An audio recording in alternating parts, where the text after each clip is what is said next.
और जब बेटी वालों के घर कुत्ते बन के जाते हैं, कुछ तो नमक का पानी पी के जाते हैं, कितने जंजीरें जेल में डाल के लेके जाते हैं, और जब डोंगों पे डोंगे तब्दीली होती है, गरीब बाप का खुदा की कसम माथे पे पसीना आता है और बेटे वाला अपने आप को शद्दाद हामान नमरूद समझ करके बारात में चक्कर लगा के पूछ रहा होता है, नमक की कमी तो नहीं है, रोटी तो ठीक ठाक है कि नहीं, मिर्च तो तेज नहीं है, सुन आज तू बेटे वाला है, कल बारात तेरे दरवाजे पे भी आएगी, औकात पता चल जाएगी। जब किसी बेटी वाले के घर पे 250-300 लोग लेके जाया करो तो कुत्तों की तरह न खाया करो, इंसानों की तरह बैठ के खाया करो, और अगर खाने के अंदर नमक या मिर्च कम हो जाए तो ऐब लगा करके गरीब की गर्दन न झुकाया कर। भाई थप्पड़ मैंने मारा आपके, चौक पे जलील मैंने किया आपको, तो बताओ ये चौक पे जलील करने का हिसाब मेरा बेटा देगा कि मैं दूंगा? भाई जिसने मारा होगा वही तो देगा ना, लेकिन रस्में बना ली है। बेटा भी कब्र पे खड़े होकर रस्मन कह रहा है कि किसी पे कोई हक हो, किसी का सताया हो, अपने बाप की तरफ से मैं माफी मांग रहा हूँ। जब बेटा कब्र पे खड़े होकर ऐलान करता है, नसीहत का नकीब आवाज देता कि बहुत देर हो गई है, अब तेरी इस माफी से कुछ होने वाला नहीं है। जब तेरा बाप चौक में लोगों को जलील करता था तब हम आवाज दे के कहते थे औकात मेरे, औकात मेरे। जिस दिन मिट्टी में मिलाएंगे कोई बचाने वाला नहीं होगा। जब ये गरीबों को सताता था तब कब्र रोज 70 बार कहती थी होश में आ जा, तुझे मेरे अंदर आना है। जब ये हराम के लुकमे खाता था तब हमारी रहमत आवाज देती थी पलट अरब की चौखट पे, तब ये लौट करके नहीं आया जब हमने रजिस्टर बंद कर दिया है, जब अमाल का खाता बंद कर दिया गया है। अब तू होता कौन है इसकी तरफ से माफी मांगने वाला? आने तो दे, एक एक बाल की कीमत चुकाएगा, ये इतना कूटा जाएगा कोई बचाने वाला नहीं होगा। खुदा की कसम खा के कहता हूँ कब्र का मंजर बड़ा मुश्किल है, बड़ा होलनाक मंजर है। न तेरे लिए जन्नत की बशारत है न मेरे लिए जन्नत की बशारत है। तेरी मेरी औकात क्या है? लाखों नमाज़ें जिम्मे कर्जे की बाकी है, हजारों रोजे छूट जाते हैं, कितने लुक्मे हराम के खाते हैं, कितने लोगों को दुख देते हैं, फिर भी बेफिक्र रहते हैं। पूछ नबी के उस्मान गनी से जिसे नबी ने 2-2 मरतबा जन्नती कह के आवाज दी हो। जब वो कब्रिस्तान में जाता था तो इतना रोता था कि दाढ़ी तर हो जाती थी। किसी ने कहा था अमीरुल मोमिनीन उस्मान गनी बताओ तो सही, तुम्हें तो आका ने जन्नती की बशारत दी है, क्यों रोते हो? तो लोग कहते थे लोगों ये कब्र आखिरत की मंजिल में पहली मंजिल है, अगर ये मुश्किल हो गई तो सब मुश्किल हो जाएगा, अगर ये आसान हो गई तो सारा आसान हो जाएगा। सुभान अल्लाह सुभान अल्लाह सुभान अल्लाह सुभान। है कोई तैयारी?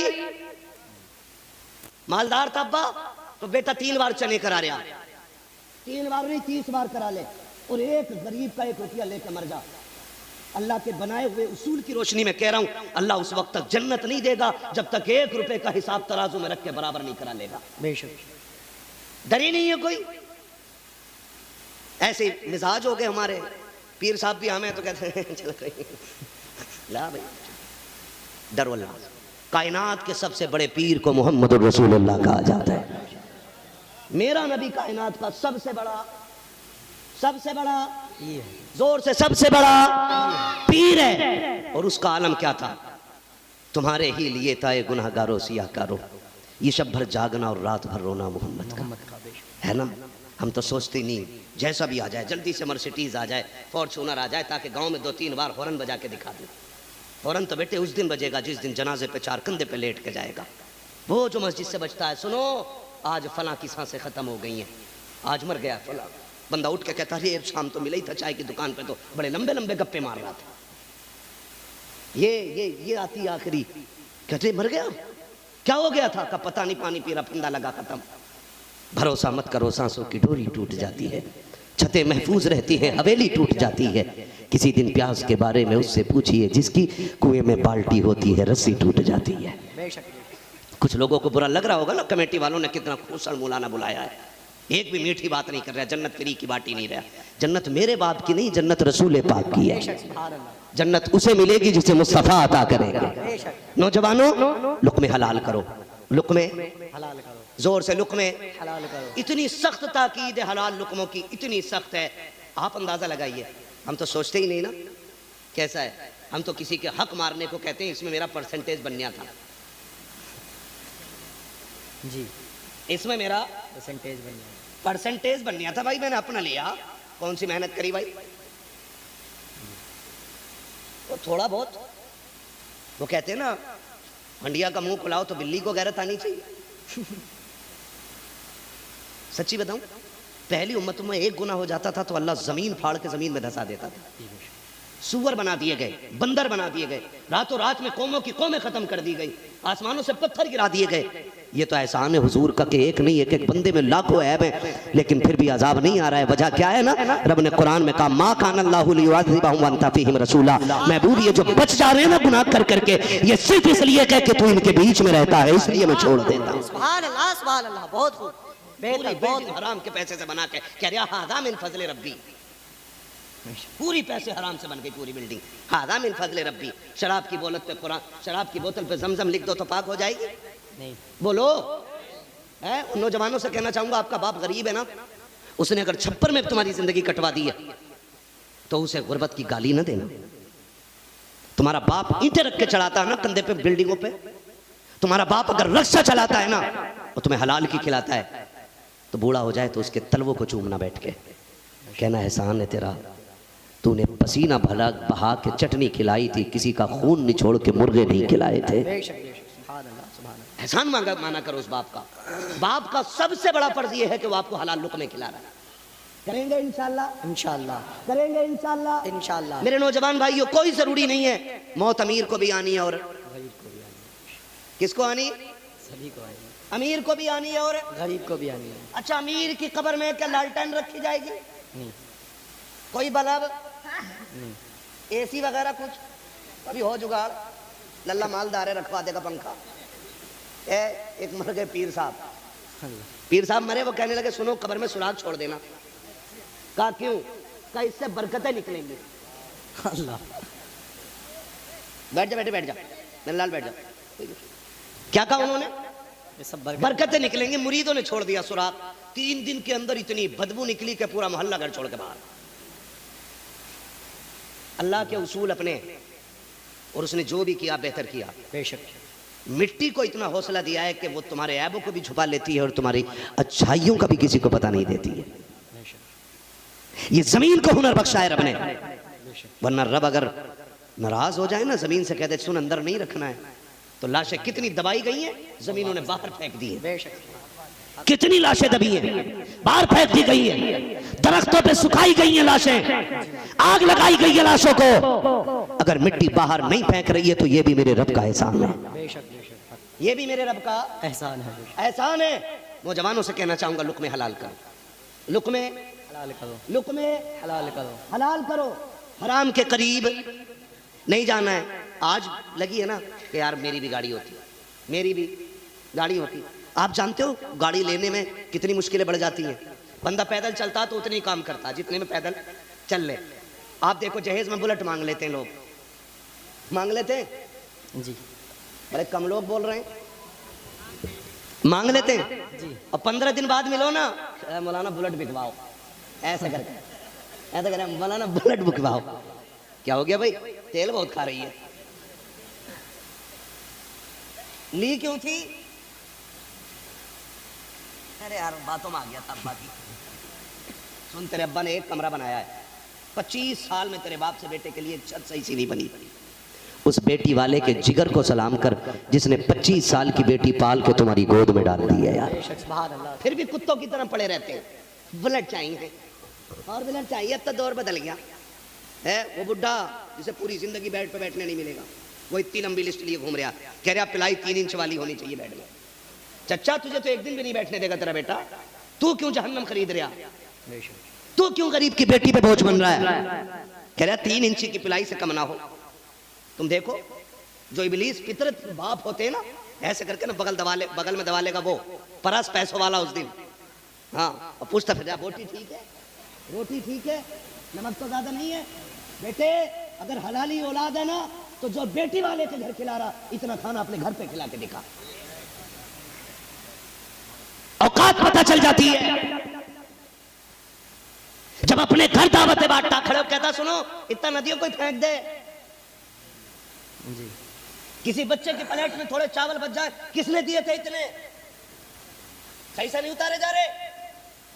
इतनी बेकदरी हो रखी है। और जब बेटी वालों के घर कुत्ते बन के जाते हैं, कुछ तो नमक का पानी पी के जाते हैं, कितने जलजीरे जेल में डाल के लेके जाते हैं। और जब डोंगों पे डोंगे तब्दीली होती है, गरीब बाप का खुदा की कसम माथे पे पसीना आता है और बेटे वाला अपने आप को शद्दाद हामान नमरूद समझ करके बारात में चक्कर लगा के पूछ रहा होता है, नमक की कमी तो नहीं है, रोटी तो ठीक ठाक है कहने की, मिर्च तो तेज नहीं है, सुन आज तू बेटे वाला है, कल बारात तेरे दरवाजे पे भी आएगी। औकात पता चल जाएगी जब किसी बेटी वाले के घर पे 250-300 लोग लेके जाया करो तो कुत्तों की तरह न खाया करो, इंसानों की तरह बैठ के खाया करो। और अगर खाने के अंदर नमक या मिर्च कम रह जाए तो ऐब लगा करके गरीब की गर्दन न झुकाया कर, अगर कमी रह भी जाए कह दिया कर शुक्र रब का, बड़ा अच्छा खाना बना के तेरा क्या चला जाएगा इतना कहने में। बस तू इतना कह दे जैसा हमें मिला है खुदा ऐसा सबको खिलाए, तू इतना कहेगा गरीब बेटी का बाप भी राजी हो जाएगा, मदीने वाला रसूल पाक भी राजी हो जाएगा। सुभान अल्लाह, सुभान अल्लाह, सुभान अल्लाह,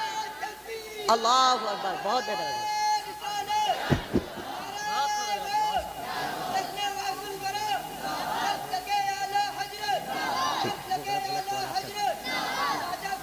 ठीक है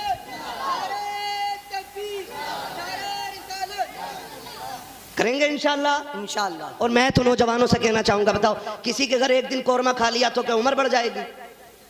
बोलो नहीं। नहीं बोलोगे तो मैं खत्म कर लूं, और अगर बोलो तो मैं आगे रखूं बात अपनी। सुन रहे ना जी। अगर एक दिन किसी के घर खा लेंगे तो उम्र बढ़ जाएगी? नहीं। नहीं ना। और अगर एक दावत हमसे छूट जाएगी तो क्या हमारा क्विंटल वजन कम हो जाएगा? नहीं ना। तो सुनो, अगर पता चले ना किसी बेटी की बारात आ रही है और दावत है आपकी, तो आधा खाना घर खा के जाओ, उसकी इज्जत रखने के लिए आधी रोटी उसके घर खा लो। अगर तेरे हिस्से की बची रोटी से गरीब की इज्जत बच गई ना, तो तेरा कोई 40वां ना भी करे ना, तो तेरी इज्जत बचाने के लिए कब्र में मदीने वाले सरकार आ जाएंगे, वाह वाह वाह, सुभान। मदीने वाले हुजूर आ जाएंगे। ये काम ऐसे कर जाओ, ये काम किसी की इज्जत बचाने की कोशिश किया करो, किसी की इज्जत बचाने की कोशिश किया करो। क्योंकि इस्लाम में जो है ना, बारात का तसव्वुर ही नहीं है। यहाँ कितने लोग चलते हैं बारात में? इतने ये 250-300। बोलो यार, मैं समझा रहा हूँ। और अब से पहले जो हुआ हुआ, इंशाल्लाह उम्मीद करता हूँ जवान बदलेंगे अपने आप को आइंदा। इंशाअल्लाह। कितने लोग जाते हैं? 250-300। 250-300 जाते हैं ना, मुख्तसर कर दो। और जवानों से कहूंगा कि बिला जरूरत तो जवान बारात में जाए ही नहीं। बरादरी के, मुआशरे के 10, 15, 20 मुअज्जज लोग ले जाओ, दाढ़ी वाले बुजुर्ग, उनको ले जाके इज्जत से निकाह करा के ले आओ। गवाहों के लिए दाढ़ी वाले ढूंढे जा रहे हैं? हैं। गवाहों के लिए दाढ़ी वाले ढूंढे जा रहे हैं। हाँ, दाढ़ी मुंडा भी कहता है लिखो लिखो मेरा नाम लिखो। जी। मैं आपसे ही बात कहना चाह रहा हूँ कि चंद मुअज्जज लोग जाएं।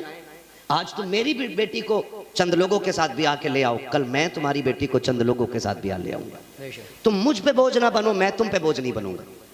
वरना कितनी बारातें लौट गई सिर्फ इसलिए कि पसंद का खाना नहीं था।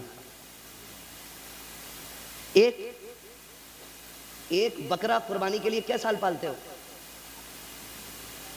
1 साल 2 साल बस है ना। और उसके 12 महीने गिन गिन के कटते हैं। क्या महीने रह गए बकरा ईद के? मेरा गेहूं खा रहा, क्या महीने रह गए, मेरा गेहूं खा रहा। एक बकरा, हंसने की बात नहीं, समझने वाली बात है। अल्लाह करे ये बात आप समझ लें। एक बकरा 12 महीने के लिए पालने में ना आदमी को कई बार पसीना आता, और कई बार तो बीवी पर डंडा फेर देते, ना बेचेगी इसे, सारा गेहूं यही खा गया। जी। सुनो, जबकि वो तुम्हें बेचना, उसकी तुम्हें कीमत मिलेगी। सोच, एक बकरा जिसे मुट्ठी भर दाने चाहिए, उसे पालने में 12 महीने मुश्किल पड़ जाते हैं।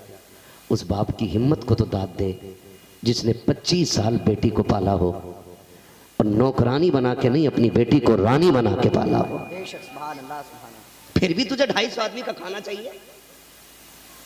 कह रहा क्या दिया? 4 बर्तन दिए। और इनकी औकात बताऊं, शाम को बारात लौट के आती, सुबह को ना फातिहा पढ़ दियो। आपने भी देखा होगा मौलाना, जाते हो गए फातिहा पढ़ दियो, तो वो दीवान बाहर पड़ा, अलमारी बाहर खड़ी है, घूमना बाहर खड़ा, समझ रहे, वॉशिंग मशीन बाहर। ये बाहर क्यों है पता नहीं, कमरे में जगह नहीं थी। ये औकात है। इससे 12 बाई 12 का कमरा नहीं पटा। और गरीब बेटी से जहेज जीभ निकाल के मांग रहा था। ये ऐसे जलील कुत्तों ने बेटियों का जीना हराम कर दिया है। और मैं इनको कुत्तों से बदतर मानता हूं जो जबरदस्ती बेटियों से पैसा या जहेज मांगते। इसलिए कि कुत्ता फेंकी हुई हड्डी खाता है और ये छीन के खाने वाले कुत्ते होते हैं। आपसे भी मेरी गुजारिश है, दामाद करोड़पति क्यों ना हो, अगर रत्ती भर के डिमांड करे ना तो बेटी मत देना। वो पैसे में अमीर है लेकिन फितरत में भिखारी है और पूरी जिंदगी मांगेगा वो तुमसे। हम भी तो गलती करते हैं ना, बेटी वाले भी कम थोड़ी हैं। जरा सा 2 साल किसी के हॉस्पिटल में जाके सुइयां लगाई तो कह रही है डॉक्टर बन गया, दिखे मौलाना बात कराओ रिश्ते की।